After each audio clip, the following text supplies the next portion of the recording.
Hey guys, it's King Cloud here today. Happy May 1st to you guys.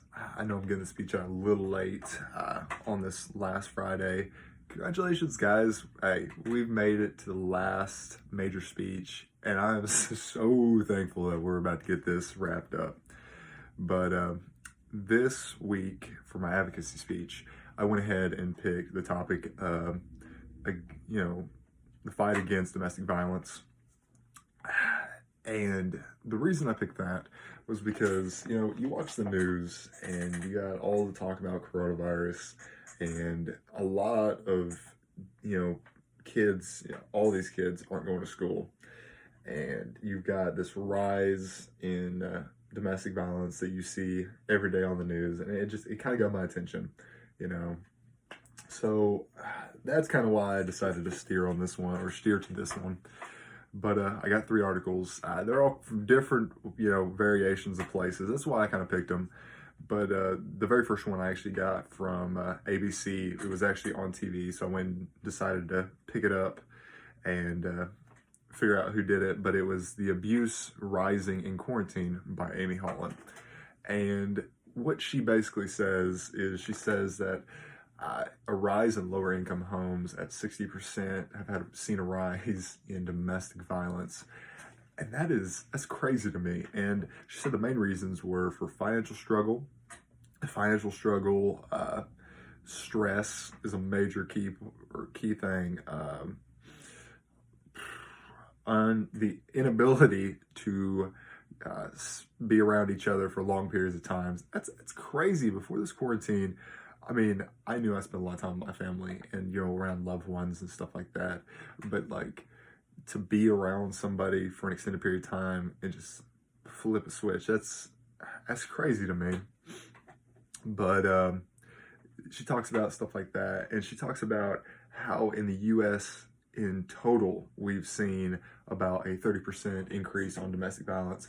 And with the inability for officers and for wellness checks to be performed, it seems to go unchecked. And that kind of leads into my next point, which I actually found from Digest Reader. Yes, I read Digest Reader from time to time. I'm trying to get back into reading a little bit, but I found this one from an article in 2015, and it was by a collective. It was a collective work by several doctors and therapists, and it said the effects over time of domestic violence. And domestic violence is something that can be passed down. Like, say your father did it, you have a high probability of you being the same way. Say if you do it, you have a high probability of your kid doing it.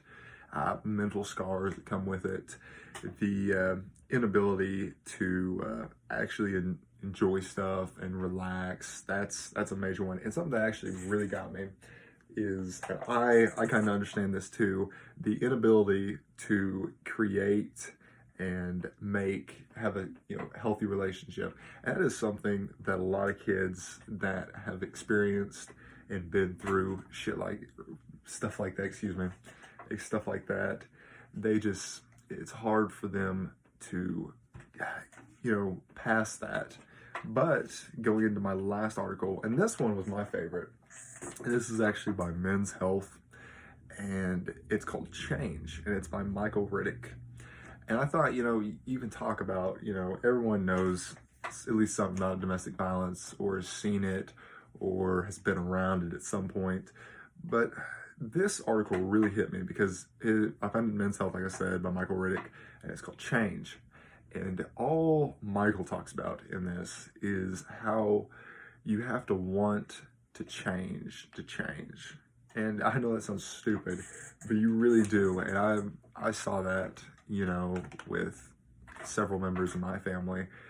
And, even now, you have to come to a point where you're like, hey, I don't want to carry this, staff for the rest of my life. I don't want for this to be me.